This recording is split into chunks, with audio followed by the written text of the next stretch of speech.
Hi there. Why do I not hear anyone? Barbara, you are saying something. Yep, but no, I unmuted. There we go. Yep. Oh, that's better. And hi, Jeff. How are you? Good evening. Just observing. Oh, Hi, Jeff. How you doing? I'm doing well. We just got back from Florida. It was lovely. Oh, it's cold. It's gonna get colder. Yeah, Are you back already, Barbara? How come you Yeah, didn't stay longer? no, it turns out it would be very much colder if we'd stayed longer. So Oh, we were just there for a week. oh. It was lovely. It was, Yeah. high 60s, low 70s. It was lovely. Walk on the beach weather. Yes, that's why I'm still here. Oh, Just you're in saying. Florida. Where are you? We're in Nokomis. Do Where's you know, that? on the West Coast, it's above Fort Myers and below Sarasota. Okay. We were on Amelia Island. Oh, that's pretty. It's gorgeous. It is really pretty there. And so we're a little warmer yet. So it is walk on the beach, like wear short sleeves, no socks. It's great. Oh, yeah, ours was not short sleeves, Uh, but So wait, because it's Duke on the Horace Georgia rubbing border. it in again? Oh, I might have missed, mentioned it in passing, just saying. But it's all the sunshine, isn't it? It really, even if you have to wear a light jacket, it's still all the sunshine. Yeah, Yeah. I- Got nothing. it's just beautiful.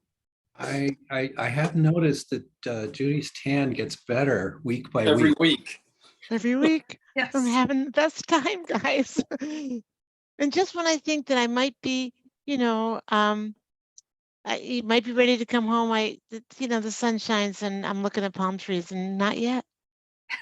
Not yet. You also have to understand that it's going to be pretty cold this weekend. I heard it was going to be wicked this weekend. I heard it was going to be Starting- really cold. Starting tomorrow around noon, right?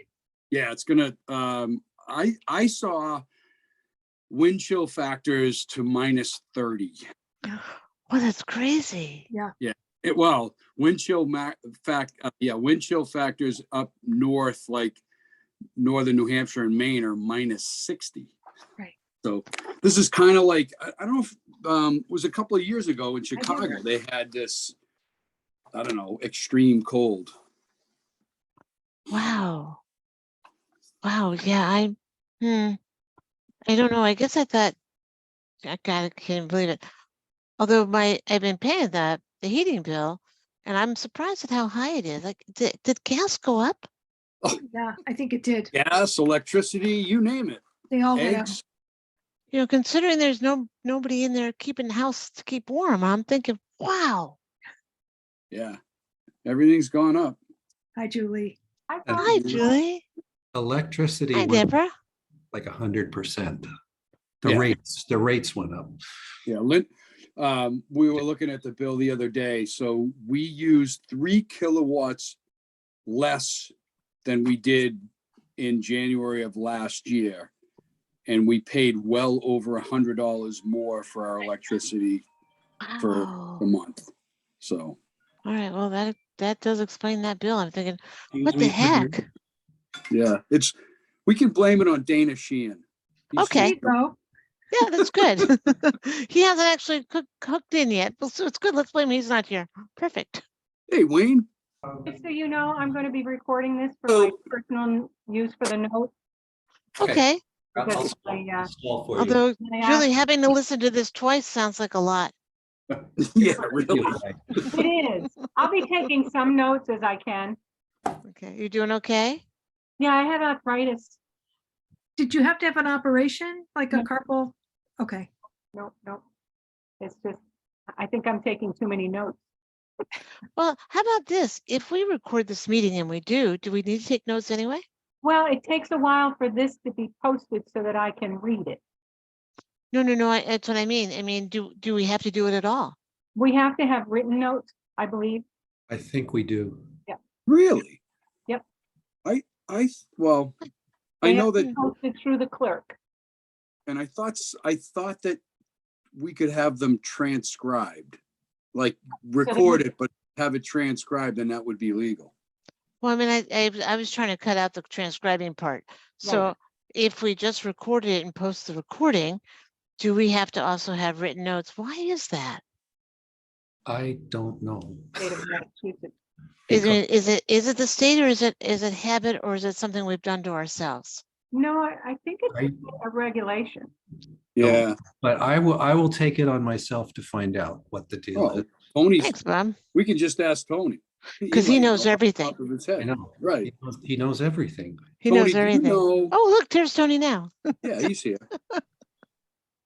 He's on mute, but he's here. I'm here. I'm just eating dinner. It's fine. You can multitask. Excuse me, but if those notes could be. Right now, why don't we do this? Why don't we call ourselves to order first here? All right. Okay, so Finance Committee meeting, this is Thursday, February the 2nd. Present from the Finance Committee, Bob Vanderslice, Barbara Beatty, Judy Zahora, Julie Tarmy. Who else do we have? Dana Sheehan, Deborah Warren. Oh, and Peter. How can I forget about Peter? Peter Barba. And we have Allison and Tony from the town government. We also have, I believe, Wayne Wilson. Correct. Yes, thank you. And Rob Steinberg just called me, Rob Steinberg of the Planning Committee. Are they a committee or board? I don't know. Will be joining us shortly. So we are in order. And Tony, the question arose, do we have to have like traditional minutes, or will the recording suffice? You have to have traditional minutes in writing. Yeah. Okay, Why is You that, can Tony? you can use the recording to go back and watch it and take notes, and do the minutes. Hold on a second. buddy. Hi. Hi, sweetie. You can use the recording. Oh, I can't believe he's Sorry, old enough guys. to be. That's so funny how old he's gotten. I'm sorry. So No, even a voice, no problem at all. But Tony, why is it a habit? Is it a way of working? Is it something we can change? It is open meeting law. All right, Julie, I'm sorry, we Literally. tried. I'm running away from the noise. let me try a different question. Would a straight transcription be sufficient? Or more specifically, let me ask, can I ask a follow-on? If we put this on transcript through Zoom, because Zoom does transcript, could we just cut out the middleman then too? Okay, that's where I was going to. I didn't Oh, know I'm sorry. Zoom did it, but I know Teams does it, so Zoom. I don't think Zoom can transcribe. No, I think it has started doing that now, I heard. Yes, I think it does. I I think think it that really? there's a, transcriptions. Well, if it does, I believe that it would suffice, open meeting law. But I'd have to look at, I guess it would be, we could share a copy of that with the clerk and see what her opinion of that would be. so who's the Do host that. of this meeting? I I'm am. sorry, Deborah. I I think was just gonna say, let's do that. Okay. Bob, can you look on your Zoom anywhere and see under like Yeah, recording? Can you also? I have been poking around here at the menus. Okay. I don't see anything that says transcribe. Is it an app that you have to get, maybe? I don't know. Yeah. Or is it a way that you set up the Zoom meetings? Because I've been in these Zoom meetings, you could read it instead of listen to it. Okay. I I can, will say that your meeting is recorded and we put the video of that online.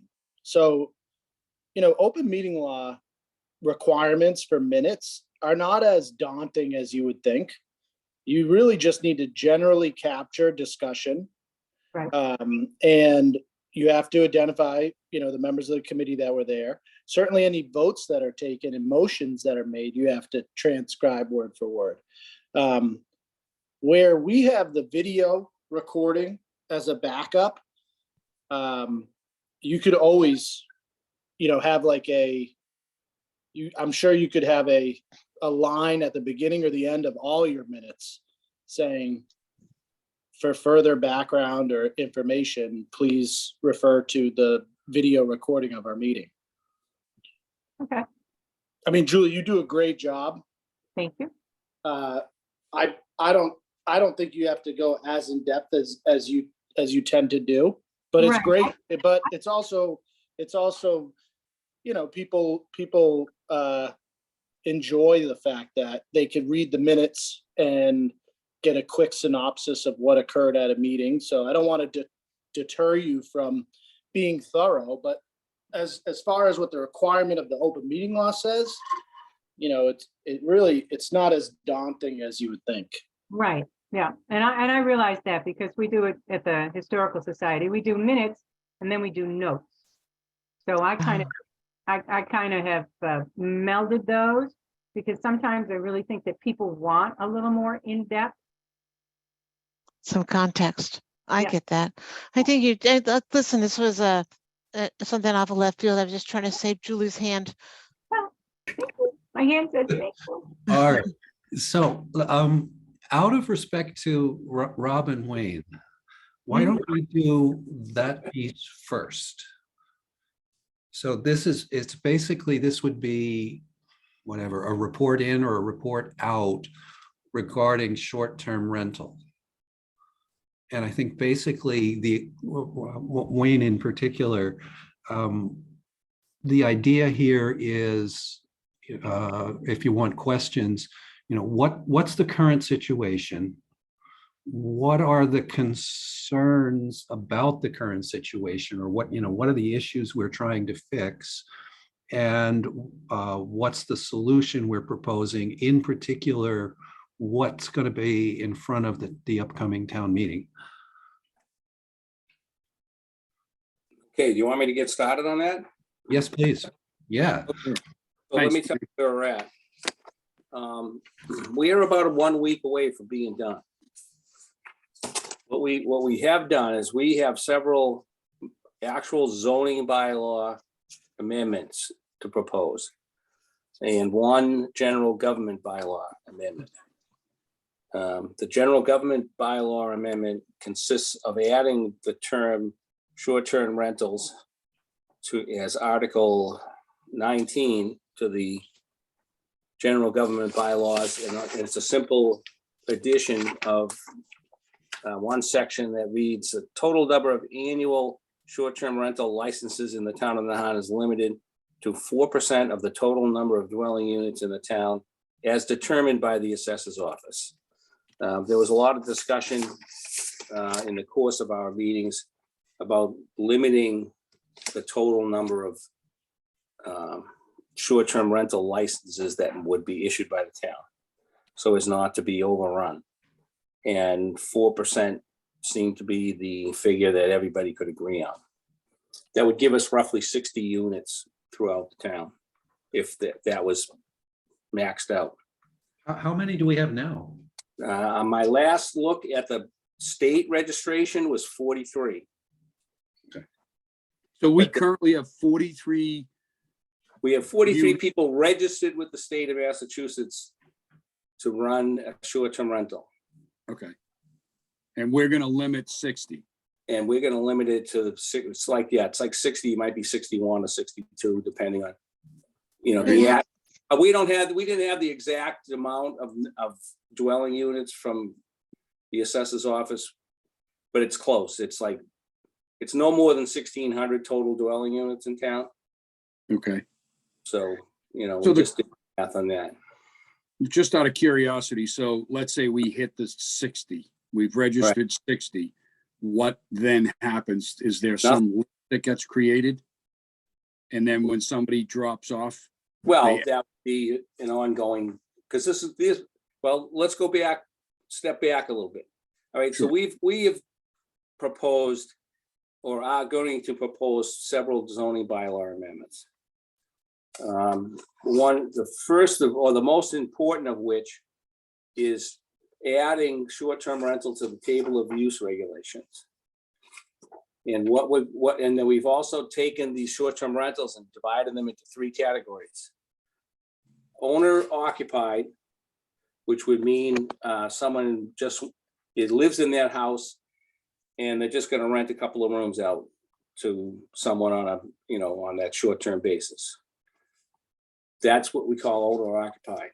Owner adjacent would be described as someone who owns maybe a 2-family or a 3-family, lives in one unit and then rents either 1 or 2 of the other units, separate from the one that he actually lives in. And then non-owner, not owner occupied is a house owned by, could be the next door neighbor, but it's going to be a house that they don't actually live in. And that non-owner occupied category would require a special permit. So the first two uses we are proposing as a matter of right. And the third, a non-owner occupied short-term rental would require a special permit from the zoning board of appeal. So first question is, what about somebody who lives I live in my house and I'm Right. going to, I'm going to use you, Judy. I'm going to Florida for a couple of months in the winter and I'm going to rent my house out short term, and what is, I should say, That would be considered owner occupied. that is considered owner occupied? Correct. Okay. You Oh. live in your house, you live there. Right. What is the definition of short-term rental? Well, there's actually several. The state, I don't have the state piece in front of me right now. It essentially encapsulates the rental of either a room or a dwelling unit for a period of less than 31 days. Okay. So that's Oh, so if short-term somebody rental. rented for Language in there, but that's essentially what it says.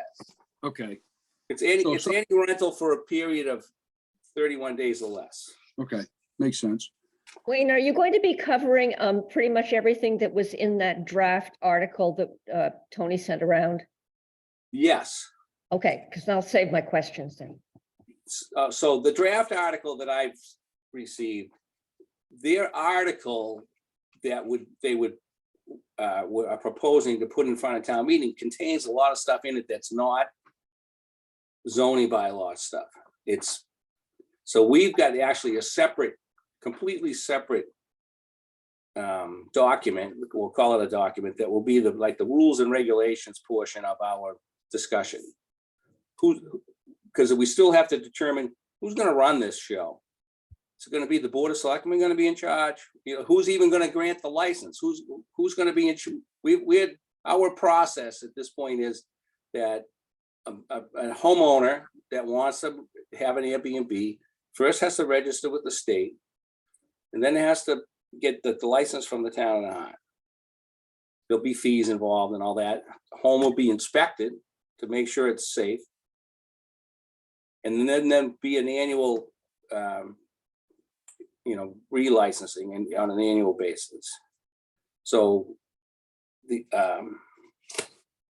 if kind of lost my train there for 1 second.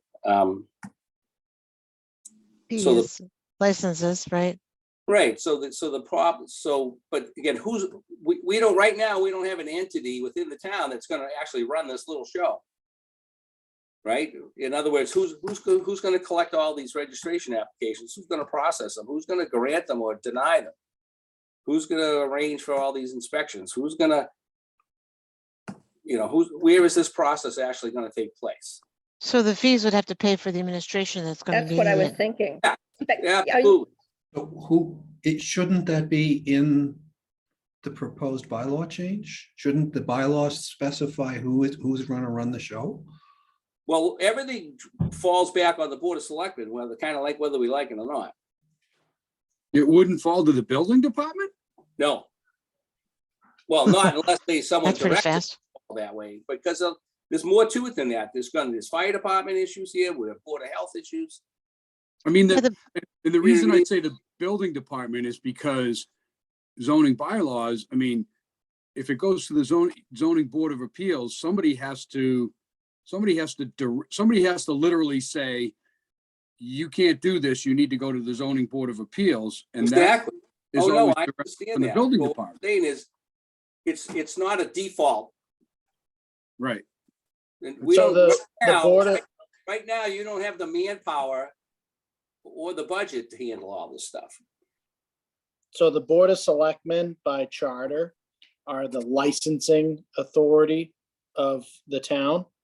And they are, through the charter, given the responsibility to develop rules and regulations related to issuing any licenses. So it's similar to like a liquor license scenario, how that works. So what I think what Wayne, correct me if I'm wrong, I'm gonna go based off of previous And- conversations that you and I have had, is that the short-term rental committee would basically be, you're first doing the zoning amendments, as you mentioned, and then you're creating a general bylaw that will outline that the Board of Selectmen shall come up with rules and regulations and fees related to A, B, C, D, E, F, G, whatever those are. And then you'll have a separate document where that would be the rules and regulations and that would be something that the Board of Selectmen would be charged to adopt and enforce. Yes, that's correct. That's actually what we're working on in between last night's meeting and next week's meeting, is to clean up our list of rules and regulations and procedures. So anybody that wanted to get a license from the town of Nahant to run a short-term rental would submit an application to the town hall, likely to the inspectional services office, where if they are non-owner occupied, they would be sent to the ZBA for a special permit. Correct. Once you have a special permit, it stays with the property. You don't have to get it every single year. I would imagine you'd have to get it if the property changed hands. You'd have, it wouldn't stay with the property. That was actually one discussion we did have last night, because traditionally, or from a strictly zoning standpoint, if a property gets a special permit, you would think that, kind of like you register, you go to the registry of deeds and have it recorded and so forth. But this license is more like when we give out a special permit to open a restaurant. Right. When the restaurant closes, that special permit disappears. Right. So then once that non-owner occupied got the special permit, they can come back to the town to go through the local licensing process. And any of the other owner occupied versions that Wayne had discussed, they also would. So everybody would have to go through a licensing process, which the rules and regulations for that licensing process would apply to everybody. We typically, when it comes to fees, those are not in a bylaw. Fines, you would find in a general bylaw. Fees is a process that goes through an annual adoption by the Board of Selectmen. Who is it that would set the tax rates for this? I mean, what's in it for the town?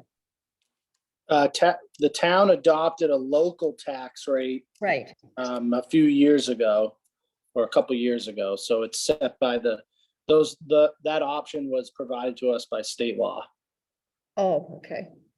And Tony, just for our knowledge, what over the past year or so, or last couple of years, what has short-term rentals theoretically, or actually not theoretically, but what has that brought into the town as far as Yeah. revenue? We were working off of a conservative estimate of somewhere between 80 and 100,000, I think. Allison, do you have a better number? Yeah, so it was just implemented. It was voted on 2 town meetings ago, so it was just implemented in July of last year. So, and we didn't even collect a full year's worth. And we collected almost $80,000 in that, almost one full year's worth. Or 40 units. Ish. Yes. Mhm. And that revenue gets paid directly to the state, and the state transfers it to us.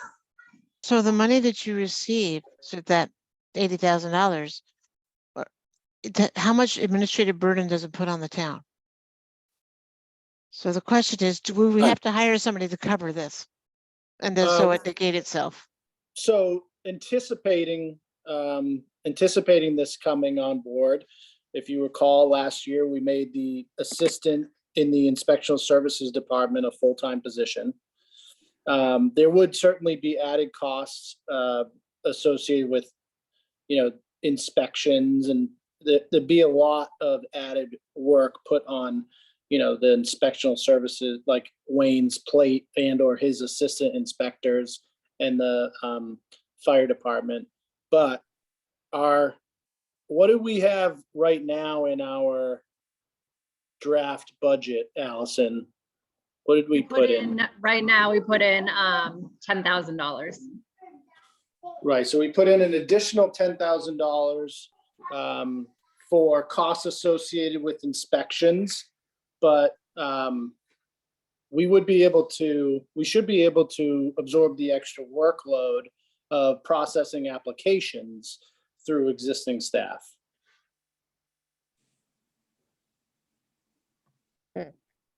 Really? That seems like a lot of extra work. I mean, I really, it agree. does. I agree. Well, yeah, but you think about it, it's 60 possible locations.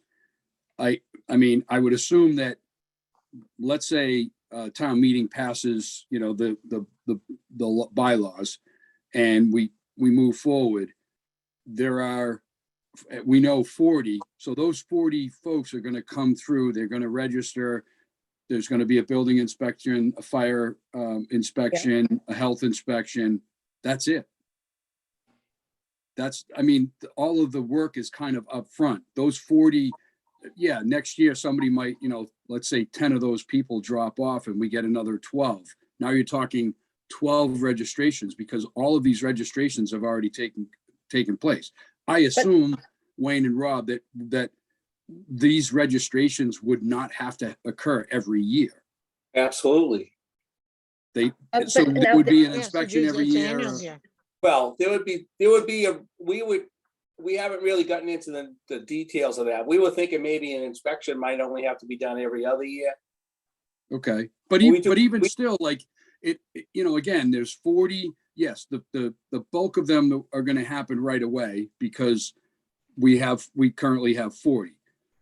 But again, all that work is compressed where, okay, there's a fire inspection, a health inspection, and a building inspection, and the paperwork gets processed. Once it's processed, it's not like every time they rent the property, there needs to be some sort of, it's only the upfront registration. I mean, Right. It's kind of if like we added 40 restaurants to the town. Yes, all of that work would need to be done, but it all gets done at one moment in time, and then the rest of the year goes on. Well, And except that say people fail some of these pieces of the inspections, then Yeah. there are going to have to be ongoing inspections coming back to check to make sure that they met the things that they failed. So it's not quite as simple, Peter. Well, and also, who deals with the neighbors' complaints that would be ongoing and adjudicates that sort of thing? Well, just what I know about, I'm going to step in here. One, I was on the zoning board for many years, so I, kind of on as far as zoning goes. But when it comes to complaints, I will tell you that platforms like Verbo and Airbnb are essentially the police of, if you have a if you have a neighbor who does short-term rental and they're allowing wild parties, or even if they don't allow wild parties, but it happens, and let's say the owner, lives in California and they're just doing it to make money. If you go to Airbnb and lodge, some complaints, at some point, Airbnb, one, they don't want the bad reputation. They don't want people who rent the property. If you're a renter, and even if you're a property owner and you don't allow parties, and then, somebody comes in and throws a wild party, you as the owner call Airbnb and say, hey, these tenants were terrible. And they get thrown off of the platform. They can't rent through Airbnb any longer. And Airbnb, if you're an owner and you're basically having problems and complaints against you, Airbnb will not allow you to be a renter in their program anymore. They but don't how want the many, reputation. are they all hooked up with Airbnb? Or No. Verbo. Verbo is the other possibility. Verbo and Airbnb are the two main Right. ones. I'm not saying that they all are. Somebody could advertise on their own or whatever, but I think you guys are like kind of really in some thick weeds on that part, and the committee hasn't finalized right. their bylaw yet. Certainly that's an aspect of, how would people file a complaint? How would we contact the owner or property manager in a hurry? Who would have that contact information? Police, fire? Most of the issues or concerns that are that we've heard about are concerns that the police, it's their job to enforce, noise, parties, parking, things of that nature. So we have that in place. It's the follow-up of any type of, violations of our bylaws could suspend or revoke a license, is where we have to, really iron out those details. But it's definitely something that, Wayne has discussed with me in the past, and I'm sure it'll be probably highlighted as an important piece of the rules and regulations. The general bylaw will say that the Board of Selectmen shall come up with rules and regulations related to such things as that.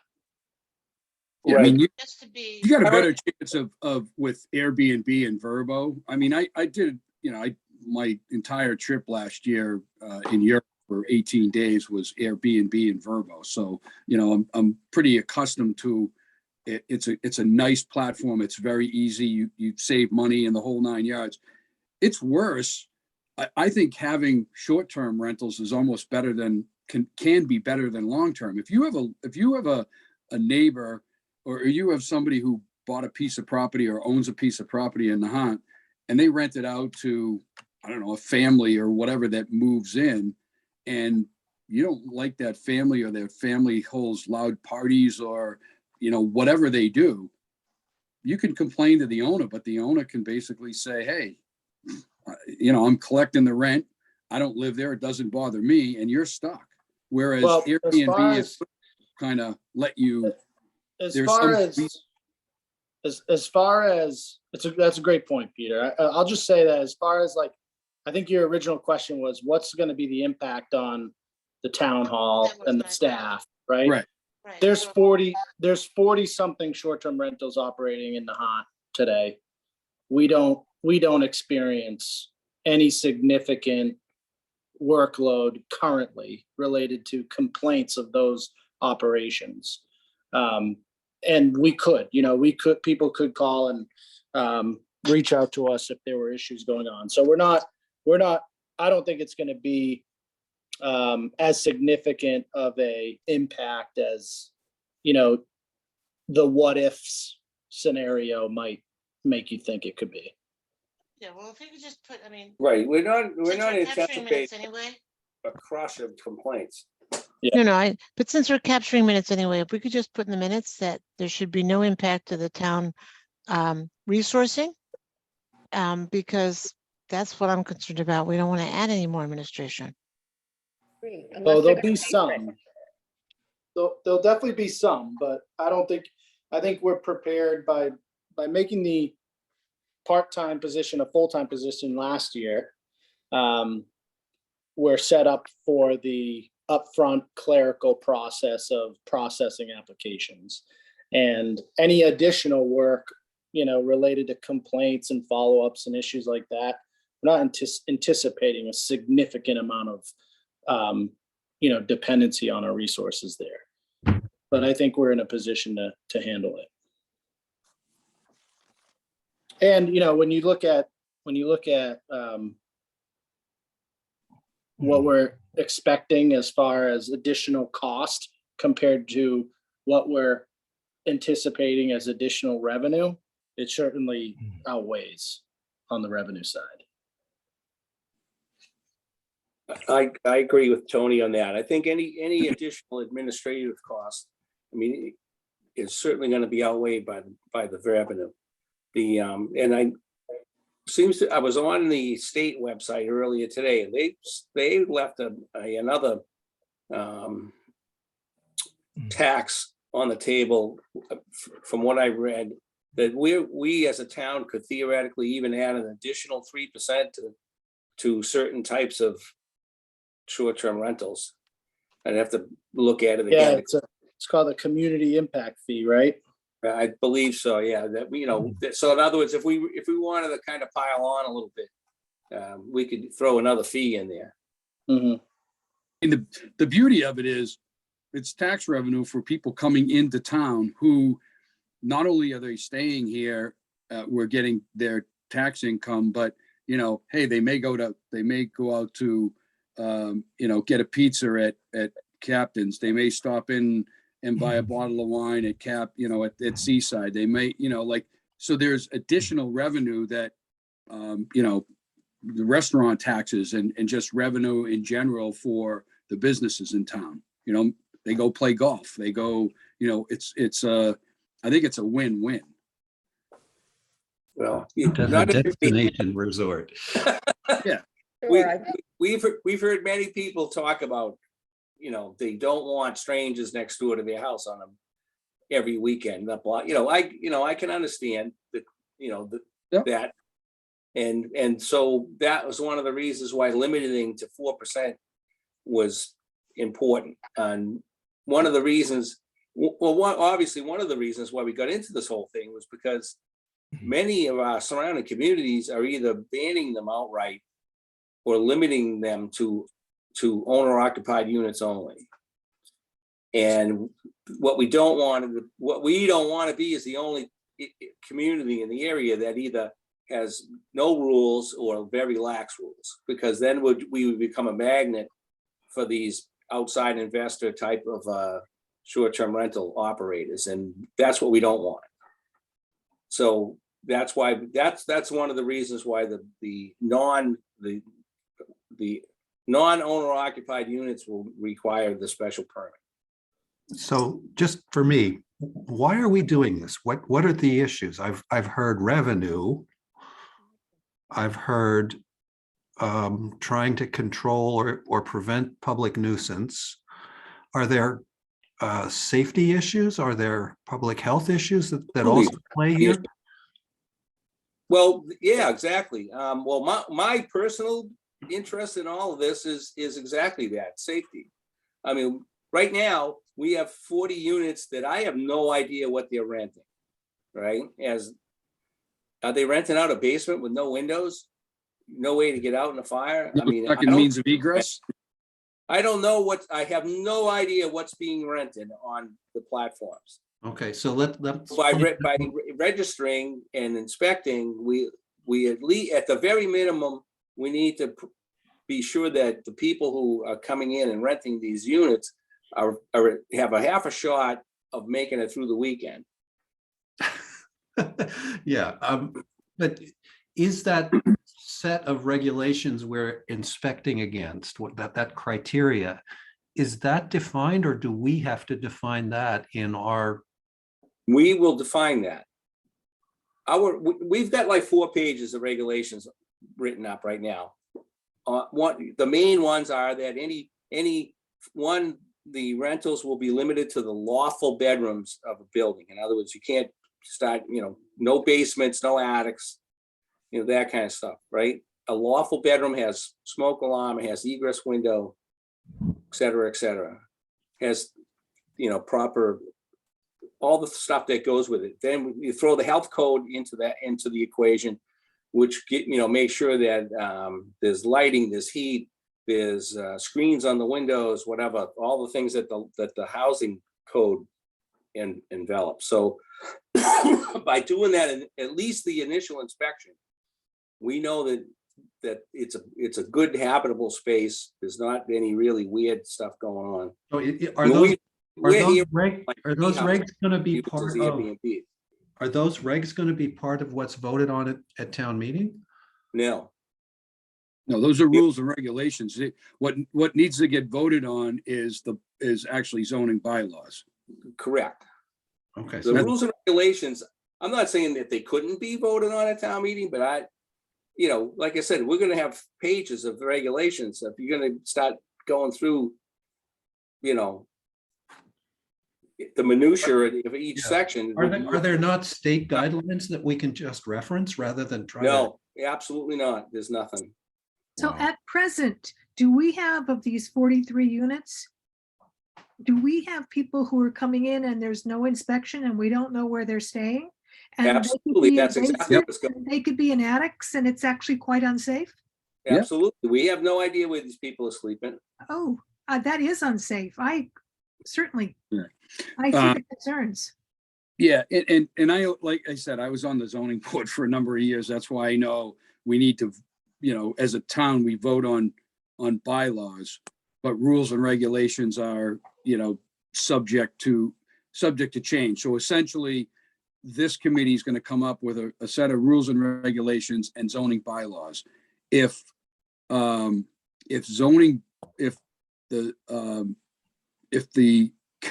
a committee, a standing committee that continues, I don't know if there's gonna be a short-term rental committee that stays basically intact to, I don't know, review rules or regulations and things. Those things could change based on the committee, but bylaws have to go in front of town meeting. So that's I have one question about, you had mentioned earlier, you used the words as a matter of right for, a number, for the folks that actually live in their house.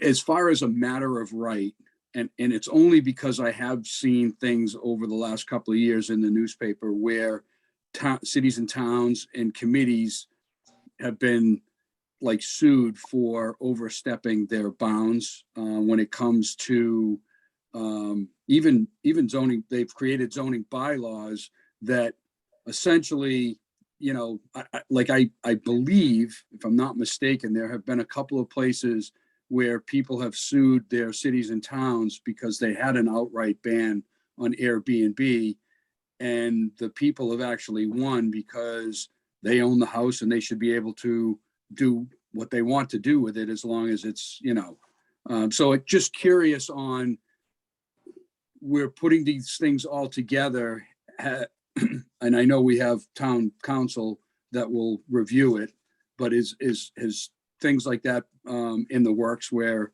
it'll be reviewed so that we don't get sued down the road? I have a question too.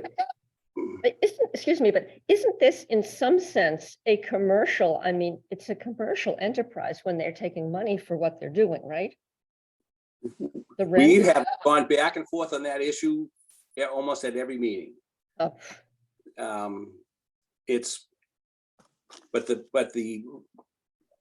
Trying to figure out how to describe it. So the town of Linfield told everyone to cease and desist this process.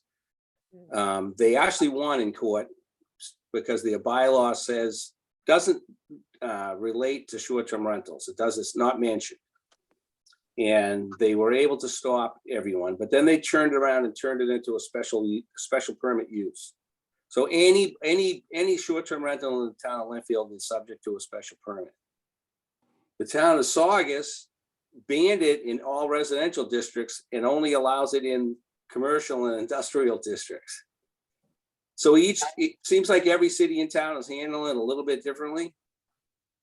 The city of Lynn is allowing it in owner occupied structures only, up to a 4-family, no more than a 4-family. So again, it seems like every city and town is doing something a little bit different. The town of Hull was in court not too long ago because they told the people to stop doing it, and they actually won the case. And I'm sure that they're working on some kind of a set of rules or some kind of workaround as far as that goes. Right now, I haven't got an update on that one.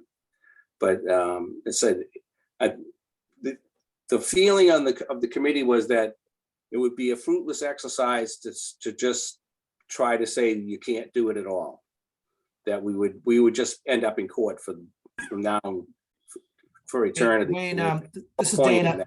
Wayne, this is Dana Sheehan. I'm sorry I haven't been able to get in, but could you please summarize for us the differences between what your committee's working on and the citizen petition that's in the works right now? It's exactly the same thing. Almost everything that you see in that citizens petition is in our rules and regulations. In fact, one of the few differences is that we are calling for the special permit for the non-owner occupied, and the citizens petition doesn't separate owner occupancy in different levels. They just wanted the petition, the way I read it, allows short-term rentals anywhere, anytime. Okay, so a little more restrictive on what you guys are working on, which I think, we should think about in a situation where we have housing crisis, basically. And Absolutely. this is not going to help the supply of housing. No, and then that's another concern. I mean, any structure that's being used solely as an Airbnb or a short-term rental is obviously not available for the typical family with children. I don't think that that's, guys, I look at that. I don't think that that's part of this discussion. That's a different problem. These are people, these are homes that were going to be occupied either by the owner or not. But who else is occupied? It's not like it's that if the owner wasn't there, it would be available housing. It's not the same thing. It's housing. I know that. Believe me, it was discussed. We've discussed about any possible area in this use. We've discussed it at length. No, because you could decide to rent out your house for a year, 3 years, however many years, or you could decide to do this short term, which you're saying is 31 days, right? Correct. So we are talking about two different things. One is like a long term, I'm a faculty member and I'm here on a sabbatical for a year and I rent a house for a year, versus the Verbo Airbnb where we're talking about only 1 month at a time, correct? Usually it's a weekend at a time. Weekend, Right. a week, But could be a the day. limit that I read was 1 month. Right? It's a day or two. It's No, it's I know less that, than but I 1 mean, month. that's what makes the difference between short-term versus what we would normally think of as a typical rental period is month to month, right, right? Or an annual lease. right. And the short-term rental that's why it's the 30 days. It's less than a month. Right. Got it. And the short-term rental displaces regular housing for people who Absolutely. live there full time. Yeah. It does. It does. It absolutely does. I don't think anyone could make the argument that it doesn't. It's not gonna, especially if it's not even owner occupied. Right? Because if I'm right now, I have a couple of empty bedrooms in my house. If I wanted to rent those out on this platform, I wouldn't really be changing my house because I'm still gonna live here anyway. Right? But if I didn't live here at all and I could rent it out to a family with children, or I could rent it as a weekend getaway or beach house, that's a big difference. So But to me, that's why, you know, and people are concerned about that, and I understand that. Yeah, Okay. and the shorter term, notwithstanding what Peter said about win-win, I think the shorter term, like the weekend accommodations, makes it even more, it feels more commercial to me somehow. I won't disagree with you. Yeah, and I agree too. I mean, it is a quote, it is a commercial venture where, I mean, you're renting your house out on short term to make money. I mean, Absolutely. yep.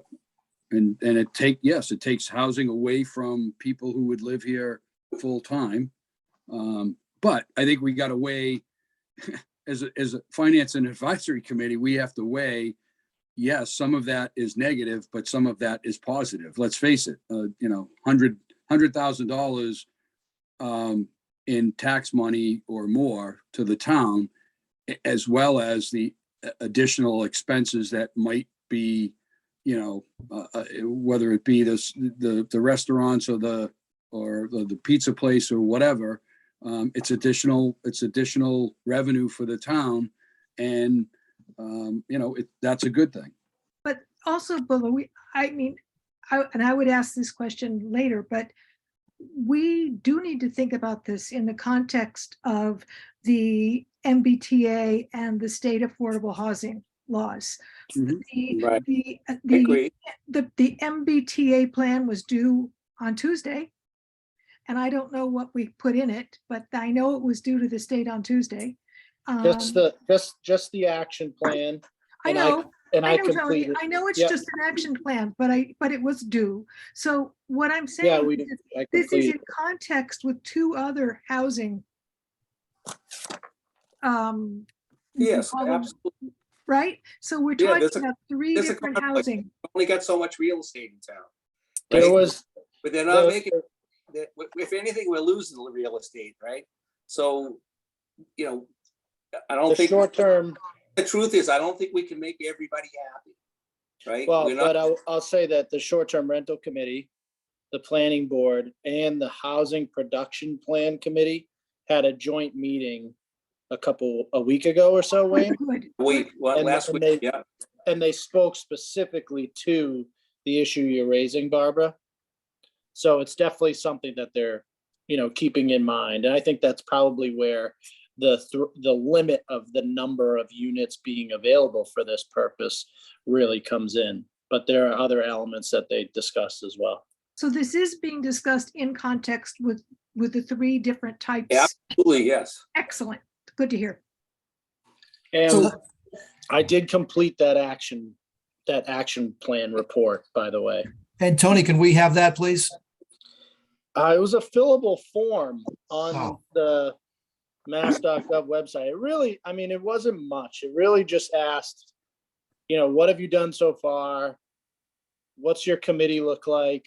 What's your projected schedule? How many, what are it was a fairly simple form that they just want to make sure that towns are staying on pace. So there wasn't a lot to it. But if I get a copy of it, if I can get a copy of it, I'll share it with you guys. That'd And be that's- good. Thank you. To summarize, Tony, that's for multi-unit housing production in the town of Nahant. That was related to the MBTA community zoning requirement. Right. Okay. Hey, so that's a good transition, though. We talked about zoning and Wayne, the question of whether or not short-term rental goes into a residential zone or a business zone. I'm sure you guys probably discussed that at length. How'd you guys end up on that? We felt that the business zones in town are so small, and that it didn't really matter to restrict it only to the residential zones.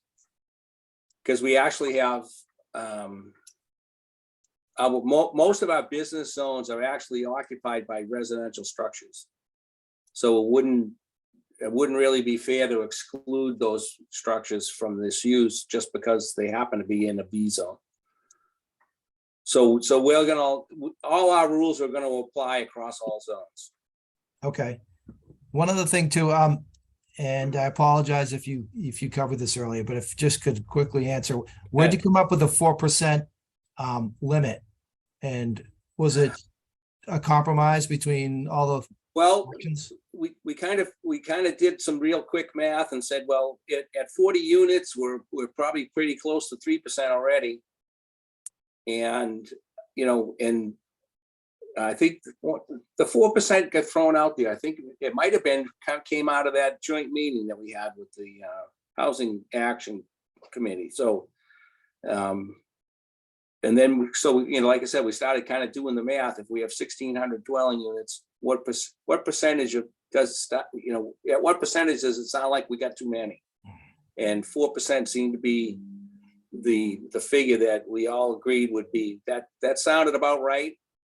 And anything more than that, not that it's not adjustable. I mean, a lot of this stuff is always subject to change at some point in the future.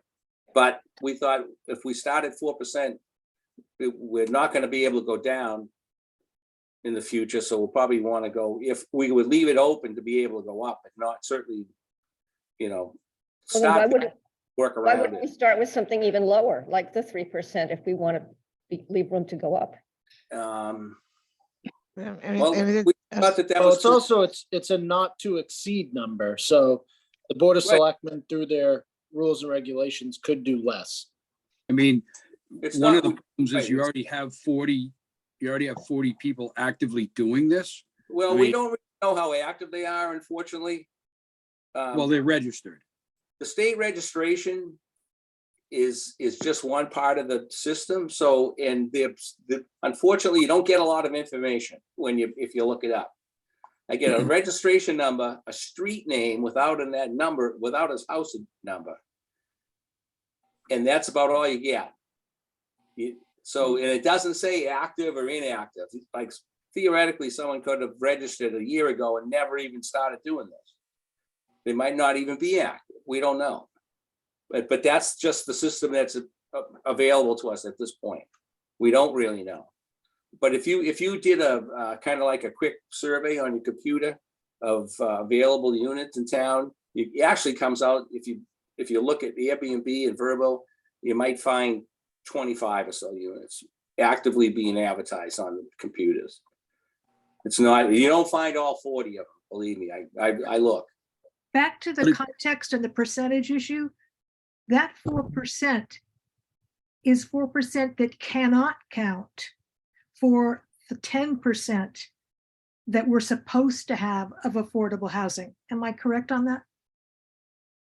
Well, I don't think you could describe something that's being rented on a day-to-day basis as affordable. That's what I'm trying to say. And we're supposed to, that's exactly what I'm trying to say. We're supposed to have, although we're supposed to have a 10%, and then there's the MBTA thing. I don't know how that adds in, but so this 4% doesn't help with that. In fact, it subtracts from that if we're thinking. Does it, or does it lower both the numerator and the denominator? Yeah, that's what I'm wondering. I don't think it has effect on it either way. I think it's still counted as a residential dwelling unit.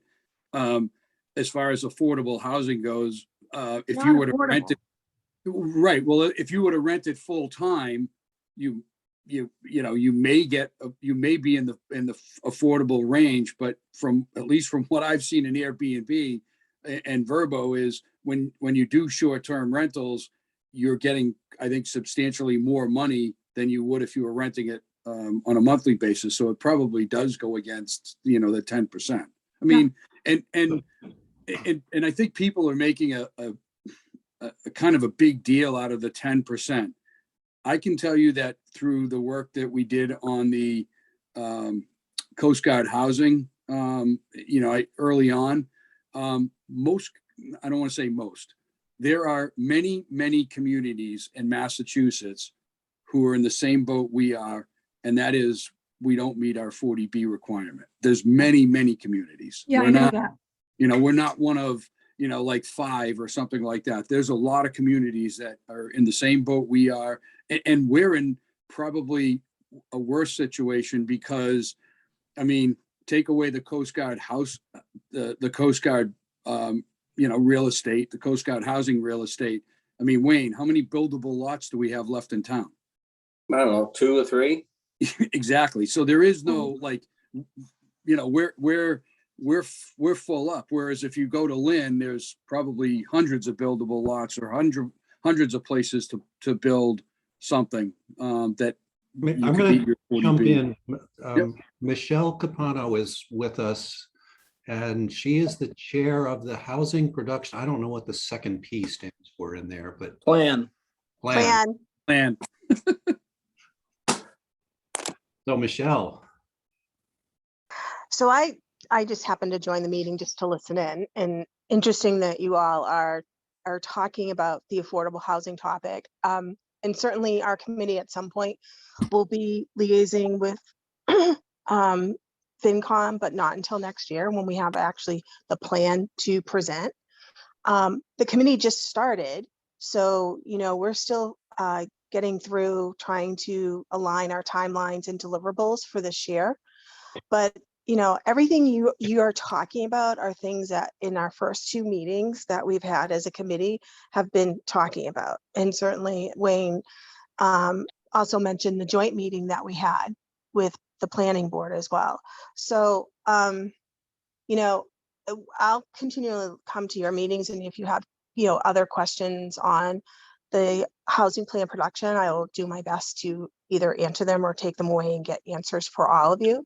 But I would ask that you probably, if you feel that it's going to impact the proposed bylaw for short-term rental, then I want to take those questions back and research them and come back to you with responses. Because I want to consult with, we have consultants that are working with us as part of a grant, and I'd like to, do some homework behind to make sure I have the right information for you all. There's a lot of good comments, but I don't want any misinformation to be communicated as well.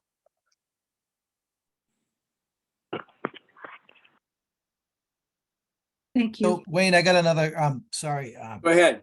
one question. It's just a quickie. RVs parked in the driveway as a short-term rental, is that going to be allowed? No. Okay, thank you.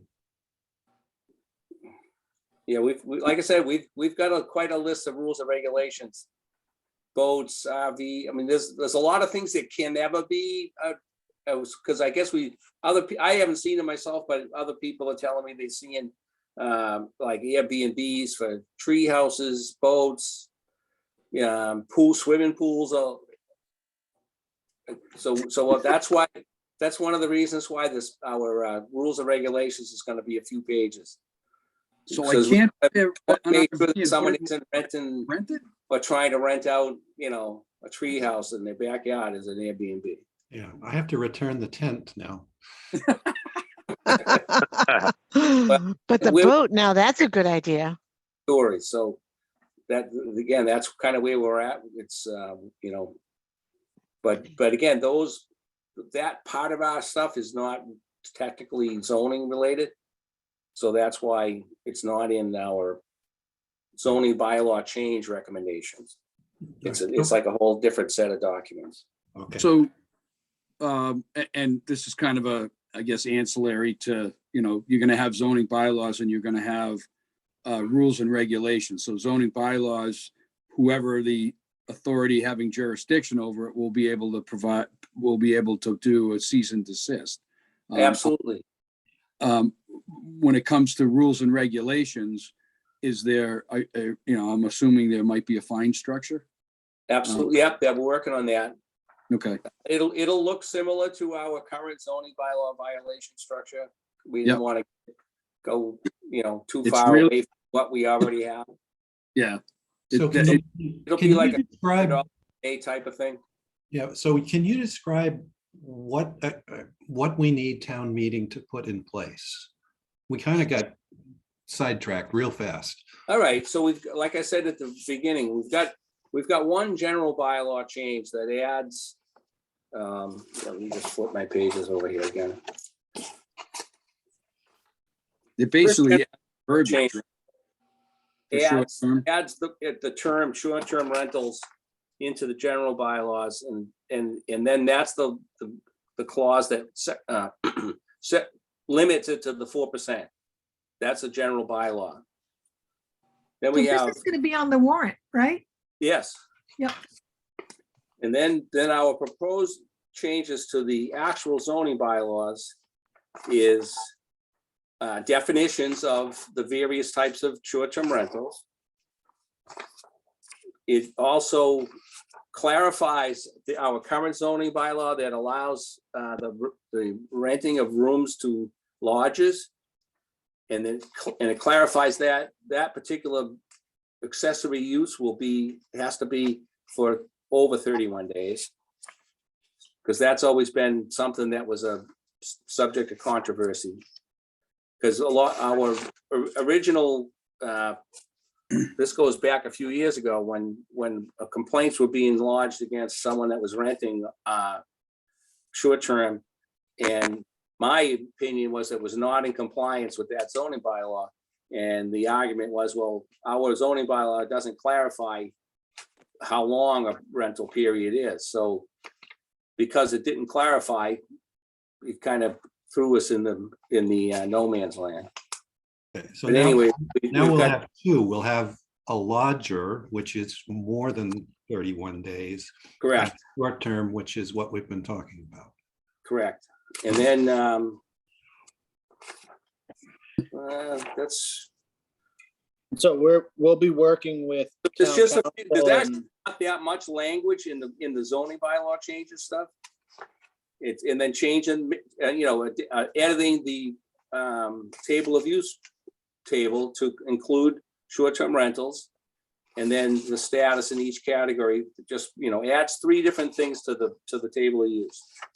Owner occupied, owner adjacent, and non-owner occupied. So And is that's all of it. is a lodger different?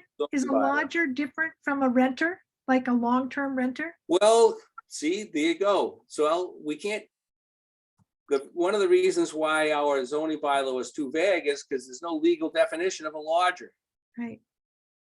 Right, if So you, even though it's a word in our zoning bylaw, no one can define what that really meant.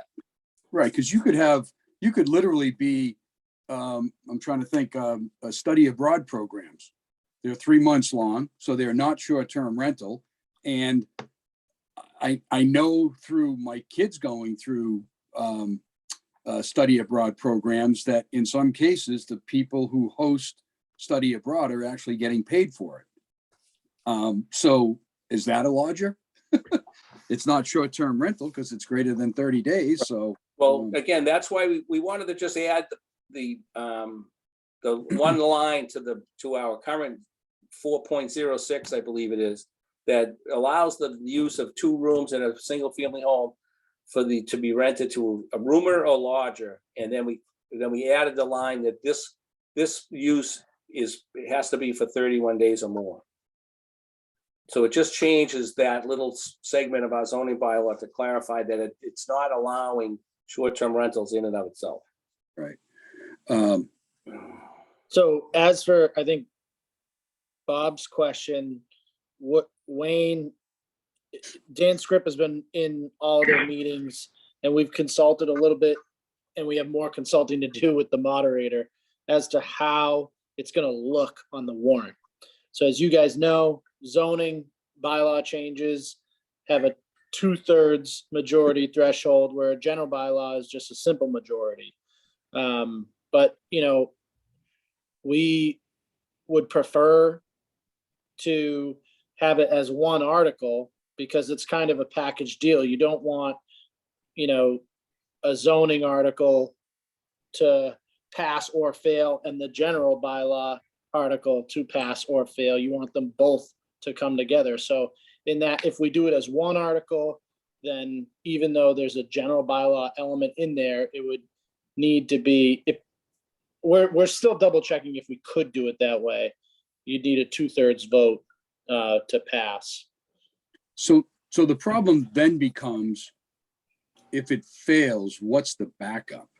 Because what's that? There is none. So if it fails So it falls back majority, on right now, which is nothing.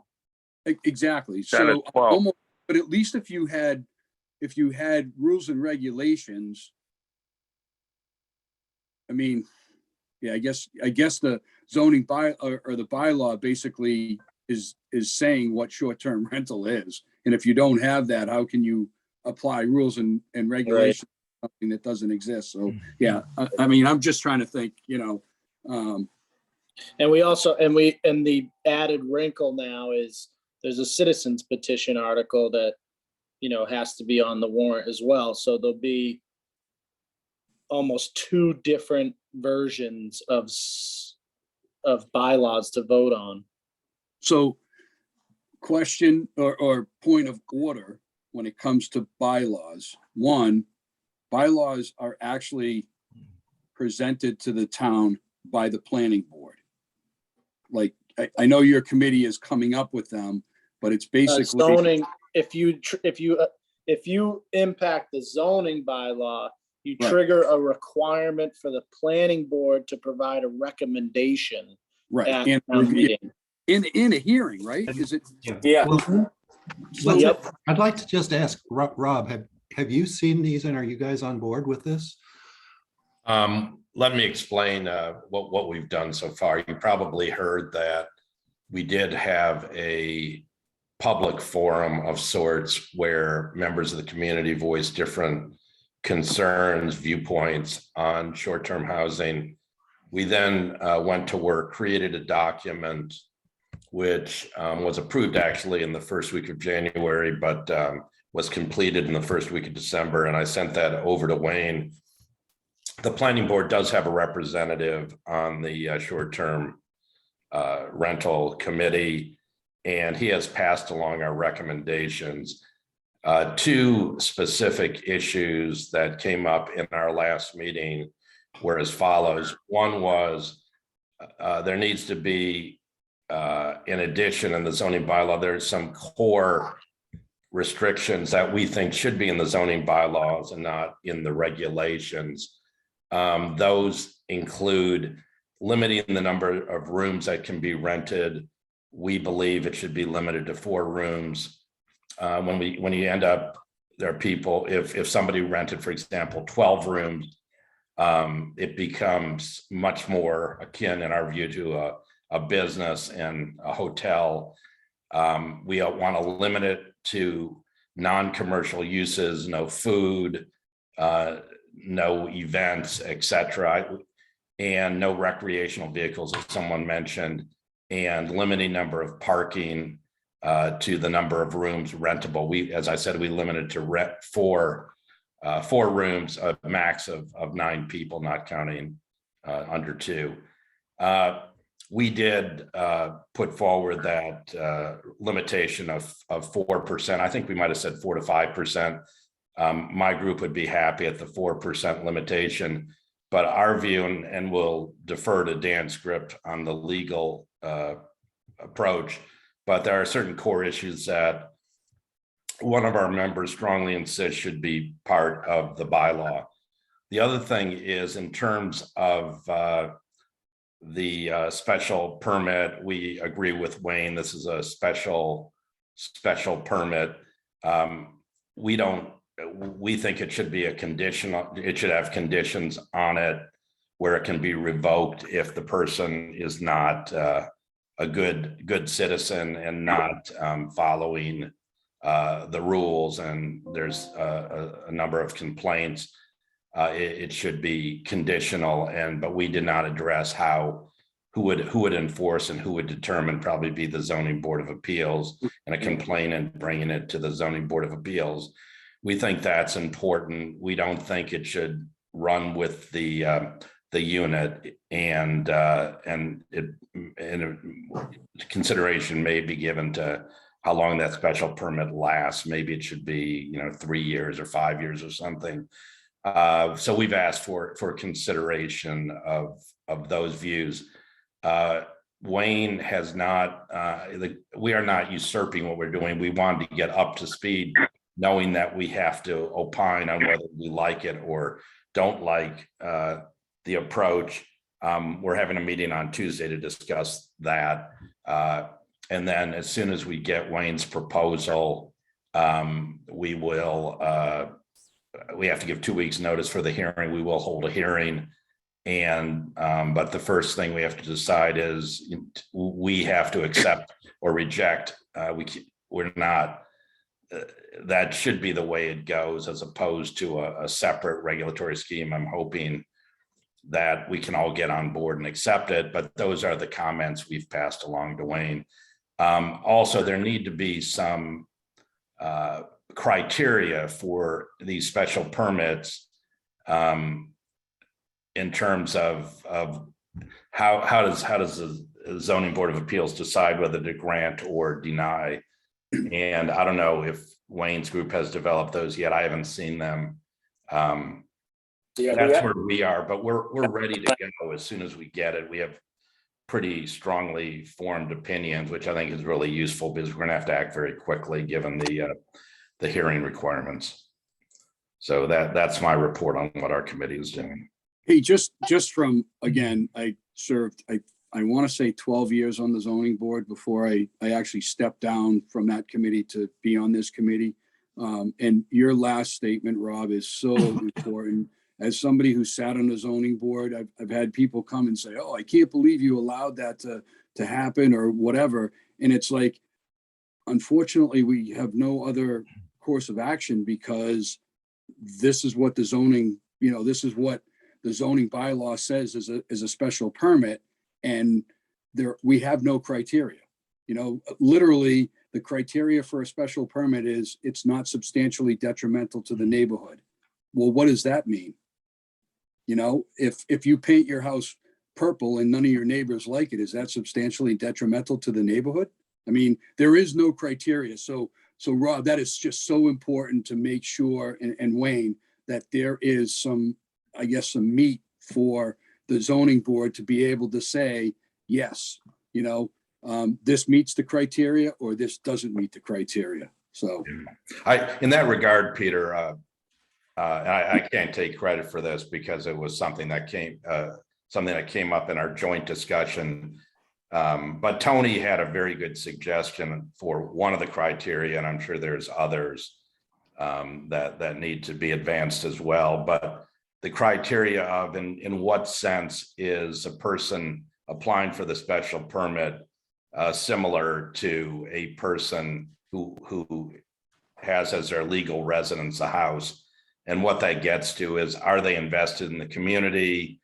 So there's accountability for running it right, and those kinds of accountability factors. And it's not some business from Boston that wants to make investments in housing in a seaside community and run something more akin to a business than a residential use. A rental of your property for a year is a residential use. I understand, it moves closer to a business, but going back to Bob's questions, things we can do to make it less of a nuisance. And, there are a lot of people in the community where you have a different person in there every night. I think 2 days is on the low side of what the requirement should be, but some limit. Wayne's probably putting something like that in the regulations. I think when you start limiting property use, in terms of number of rooms, number of parking spaces, a number of days. I personally believe that should be in the bylaws, but I also understand Wayne's concern about you put too much in the bylaws and you start getting a million amendments and you can't get it passed. And it's important for us to get something passed. Hey, So Rob, we will await. This is Dana. Can I have a question there? How many Yeah, go special ahead. permits can one person have? Well, one of the regulations we put forward to Wayne's committee is it's limited to one per person. And I don't know, I assume that is in Wayne's regulations as well, but I have not seen the regulations. We advanced that as a regulation or a bylaw, but as a restriction. Thank you. currently in the zoning bylaws, you can have as many special permits as you want. Right, Wayne? Yes, the special permits don't have they don't have a quantity. Right. I mean, because zoning special permit is, it's a different type of a permit. I guess it's you know, we're talking about something that's not what we usually discuss is a special permit as far as construction is concerned. Right. But if someone. Tony, it sounds as though there's a number of pitfalls in this process. Are any of the other oceans comparable to Nahant cities and towns ahead of us on this? Are we reinventing the wheel? Has anyone crafted good town regulations on this yet? Or are we all struggling with the same issues? No, we actually have, I have documentation and paperwork from just about every community on the East Coast. I mean, we're pulling things from the Cape, from the North Shore, from the nearby communities. We've some Towns, communities it's have important too, big Wayne, lists, have different lists, but we're And- kind of everything. an important note there, Wayne, is the communities that you're looking at to reference are communities that have already gone through the town meeting process and Attorney General approval. Correct. So that's an Great. important distinction, is that we're trying to pull from things that the Attorney General has already, gave the blessing on. Yes, absolutely. You know, we don't want to kind of create any new law here. We just certainly create something that could become litigious. So we're trying to work on solid ground legally. Dan Scripps doing a great job keeping us within the bounds of what we can, what will hold up in a court of law, so to speak.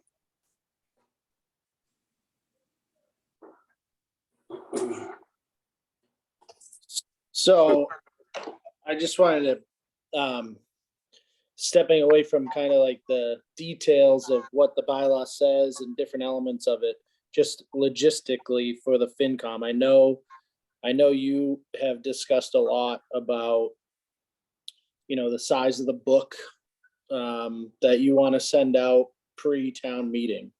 I bring it up because both, the bylaw that the short-term rental committee is going to recommend and the citizen petition are triggering zoning, which means you're going to have a recommendation from the planning board after a hearing on both of them.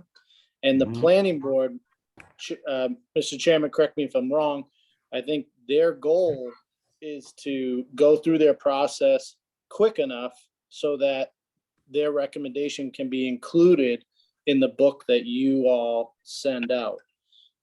Also, citizen petitions are pretty much, they're set in stone when they come in the door, unless Dan and I are looking for some guidance from the state. If we could, typically when we have a bylaw warrant article, our warrant article will say to see if the town will vote to adopt this general bylaw or zoning bylaw related to ABC, and see the full language of the article in the appendix or a copy in the clerk's office. Because you don't want to have 12 pages of a warrant article in the warrant. Well, the citizens petition is just that. So we're trying to see if we can get some guidance from the state on if we can put a summary on the actual warrant, or if we're gonna have to put the full length of the citizen petition on the actual warrant. Just keeping that in mind for you all. I know it's been a topic of discussion for the FinCom about what the size of that book's gonna look like. Picked a bad year for that. Yeah. Sounds that way, doesn't it? Am I on mute or not? Nope, we can hear you. Bob. Okay, good. Um, I forgot what I was going to say.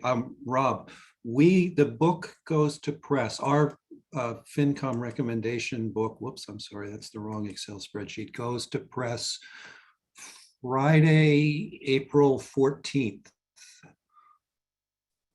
So if you could have it, ideally the week before, but certainly no later than Monday, the 10th. Yeah, I'm actually, Bob, shooting for March 31st. So, Excellent. yeah, we're a pretty efficient group, and well, I'm pretty sure we'll get it done by then. Okay, excellent.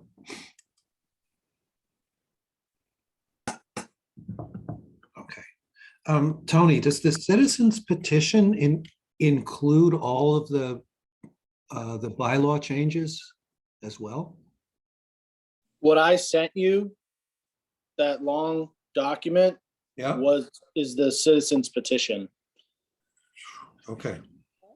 and it's, multiple pages, so I'm hoping, Has council looked at it? yes. And? I guess what I don't understand is, so Rob, does your committee look at the citizens petition and write a recommendation or a non-recommendation? Because it triggers planning board, I'm going to say approval, but it triggers planning board review, I guess is probably a better way to say it. Yeah, so go ahead, Tony.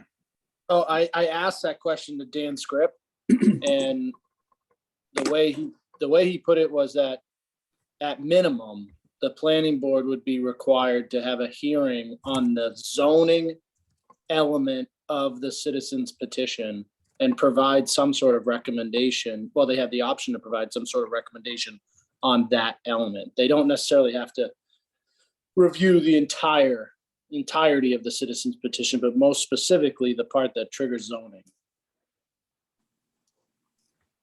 So I am new to being chairman of the planning board. My understanding, Tony, was that we have the right to accept or reject, and we can explain why we're accepting or rejecting, but we don't have the right to write our own. I guess if we reject, we could write our own, proffer our own bylaw. Right. But in terms of what the other things being advanced, it's just accept or reject. Am I correct about that? Well, yeah, so, I mean, the planning board has authorship ability, but you'd have to come in, at this point in the timeline, it's almost impossible, right? Certainly you'd be creating your own that happened in the past. I think it was the natural resource bylaw was one version I think it was presented to the planning board, then sent to the selectmen, then put it on the warrant, then sent back to the planning board for a hearing and a recommendation. In this case, you're going to be reviewing two different short-term rental bylaws, one from the short-term rental committee and one the citizens petition. Right. And you will be providing a recommendation on both of them. And that recommendation, I think, would be, as the way you put it, was either to reject or accept. Is there? And then we're going to have to do the same, right? Or do we not? We make recommendations for bylaws? You as a committee have discussed this a few years in a row as like your own committee policy. You do, under the charter, you should be providing a recommendation on all articles. I believe, if my memory serves correctly, citizen petitions, you guys came up with a policy that the citizen petition had to meet certain elements in order to get a recommendation from you. If it didn't have those elements, then you would simply put no recommendation. If it did meet those elements, you would decide whether to recommend for or recommend against. And is my memory correct on that, Mr. Chairman? That sounds right to me. But I mean, we certainly can offer a recommendation. I recall it was a little bit fuzzy. It was a bit fuzzy. It was a bit squishy. Yes, thank you. Because I mean, in either case, the this particular warrant article has financial aspects to it for the town, both work-wise work-wise for our town staff and income to the town. So, I mean, tax money. So it's something we definitely need to discuss. And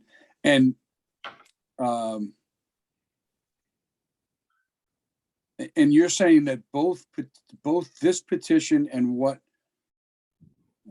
your group is proposing is identical except for? I wouldn't use the word identical. It's basically covers the same ground. But it does not call for a special permit for the non-owner occupied units. So is there a way to involve the proponents of the citizens petition in this process and come up with a common article or articles rather than two competing sets of articles? If you, in the past, most recently with the lowland stormwater issue, we were able to work with the lead petitioner of the citizens petition ahead of town meeting and basically go to town meeting and present the town's article first. And the petitioner stood up and said, if this passes, I will withdraw my article next. Yeah. Yep. So yeah, you could do some behind the scenes work to try to get on the same page. Well, I would assume that if the committee's article is first and it passes, then this would become a moot article, would it not? Yes, it would, but it's legal counsel would have to advise on how, like, you can't have both articles pass if they conflict and send them both to the Attorney General. So it'd be a very interesting situation. So I mean, the idea behind obviously the citizens petition is they're trying to I guess get something passed that kind of matches what the committee came up with, other than they're trying to do a short-term rental without the special permit if you don't live there. And I mean, so yeah, I don't know if I don't know.